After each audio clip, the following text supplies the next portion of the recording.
Without reason celebration कैसे करें? नमस्कार। सेलिब्रेशन हमारे एक एक सेल में है। सेलिब्रेशन का एक आयाम है सर्जन। तो फूल खिलता है वो सेलिब्रेशन है, हमारा खाना पचता है वो सेलिब्रेशन है, खाने में से लहू बनता है वो सेलिब्रेशन है। तो सेलिब्रेशन का मतलब ये नहीं कि सिर्फ नाचते ही रहो। नाचना एक भाग है सेलिब्रेशन का। अच्छी अच्छी बातें करने से अच्छे अच्छे जीवन को जीना वो सेलिब्रेशन है। सेलिब्रेशन के बहुत सारे आयाम है। उस आयाम में हमें एक बात है कि वृक्ष की एक डाली भी झूलती है, मस्ती से पवन में हिलती है, और एक फूल खिलता है तो उसे देख के हम खुश हो जाए, वो भी हमारे लिए उसी समय का सेलिब्रेशन हुआ। तो सेलिब्रेशन का मतलब बहुआयामी है और वो मल्टी डायमेंशनल जो एक्शन है हमारे, उसमें से कहाँ से सेलिब्रेशन ढूंढे, कहाँ से उत्सव ढूंढे, ये हमारी खूबी है और ऐसी इंटेलिजेंस ही भगवान ने हमको दी है। तो जहाँ दुखी होने की बात होती है वहाँ भी हम सुखी कैसे हो सकते हैं। तो एक भक्त हुए राजस्थान में, उनका नाम मुझे याद नहीं है अभी, मगर उनका छोटा सा झोंपड़ा था और बारिश आई और उनका आधा झोंपड़ा उड़ गया। और दो भाई थे वो, तो उन्होंने कहा कि भैया ये देखो छपरा तो उड़ गया आधा। तो बोले कि ये रूम में पूरा प्रकाश नहीं आता था, अच्छा हुआ पूरा प्रकाश आएगा, मज़ा है अभी, अच्छी बात है ये। तो फिर थोड़े दिन के बाद ऐसा हुआ कि पवन से दाने आए और वहाँ छोटा छोटा घास उगने लगा। तो उन्होंने कहा देखो भैया ये छप्पर पर घास उगा तो क्या अच्छा है ना कि हमको खेती करने जाना नहीं पड़ेगा, थोड़े से गेहूँ यहाँ हो जाएंगे, खा के मस्त रहेंगे। तो ऐसे छोटी छोटी बातों को सेलिब्रेट कर सकते हैं हम। हमारे पास सब कुछ मिलता है फिर भी हम दुखी रहते हैं और लोगों को ये पता नहीं चलता है कि हमें जीवन में श्वास मिला है, वो सबसे बड़ी खुशी है। खाना पचता है वो खुशी है। डायलिसिस कराने में लाखों रुपए का खर्च हो जाता है।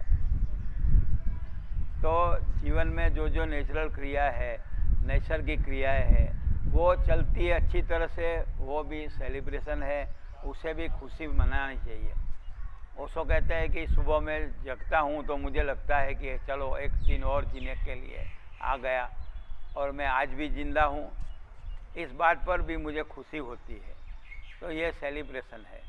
सेलिब्रेशन की जो बातें हम करते हैं तो उसका मतलब यही सोचते हैं कि सिर्फ नाचो गाओ।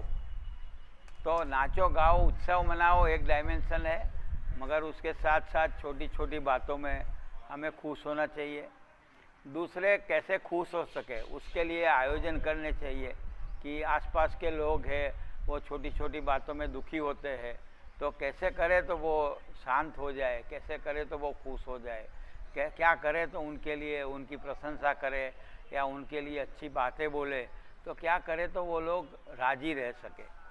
तो ये भी सेलिब्रेशन है। किसी को खुशी देना भी सेलिब्रेशन है, खुद खुश रहना भी सेलिब्रेशन है। तो फैमिली के लिए, रिश्तेदारों के लिए, अगर किसी के लिए हम कुछ भी ना कर सके तो सिर्फ उसके लिए अच्छे भाव कर सकते हैं। मन में उसके लिए पॉजिटिव सोचेंगे तो उसके लिए शुभेच्छा भेजते रहेंगे तो उनके जीवन में शांति मिलेगी, मगर आपके जीवन में सबसे पहले अभी की अभी मिलेगी। ये सेलिब्रेशन के आयामों को आप समझते रहे, उसके प्रयास करते रहे। ओशो ने ध्यान सूत्र के 9 प्रवचन दिए हैं, उसमें शरीर शुद्धि, भाव शुद्धि और विचार शुद्धि उसके बारे में और उसकी शून्यता के बारे में, शरीर शून्यता विचार शून्यता और भाव शून्यता के बारे में कहा है। तो आप ऐसे जिएंगे तो आपके जीवन में समाधि अपने आप आ जाएगी। ऐसे आपकी लाइफ में छोटी छोटी बातों में सेलिब्रेशन आएगा तो समाधि को उपलब्ध होना, एनलाइटन होना इजी बात है। भगवान ब्रह्मवेदांत जी ने एक सरस बहुत बढ़िया बात की है कि हमारी जो दृष्टि है वो दृष्टि का मालिक है दृष्टा, वॉचर। तो जितनी हमारी दृष्टि पॉजिटिव होगी, सेलिब्रेटिव होगी, आनंद से भरी होगी, उतने हमारे जीवन में दृष्टा भाव सरलता से आएगा और उतने हम दृष्टा भाव को आराम से अनुभव कर सकेंगे। तो सुख की, आनंद की, सेलिब्रेशन की स्थिति में दृष्टा भाव इजीली रहता है। तो ये बातों आप समझते जाएंगे, प्रयास करते जाएंगे और साथ में 3 स्टेप ब्रीदिंग, रिफाइनिंग और सक्रिय ध्यान और साथ में विपस्सना, 2 में से एक या दोनों भी साथ कर सकते हैं आप, जिसको जैसा ठीक लगे वैसा। तो आपके लिए जो अच्छा होगा वो आपके लिए बचा रहेगा। तो उसकी आप फिक्र नहीं करें कि मेरा कौन सा मार्ग है। सेलिब्रेशन का मार्ग है कि छोटी छोटी बातों में खुश रहना, छोटी छोटी बातों में लोगों को खुशी देना। ये सेलिब्रेशन का मार्ग आप रखेंगे तो आपकी यात्रा, आपकी साधना सरल हो जाएगी, दृष्टा भाव सरल रहेगा और आपके जीवन में आनंद, प्रेम और शांति बरसेगा। आशा रखता हूँ इस बात पर प्रयोग करेंगे। नमस्कार, धन्यवाद।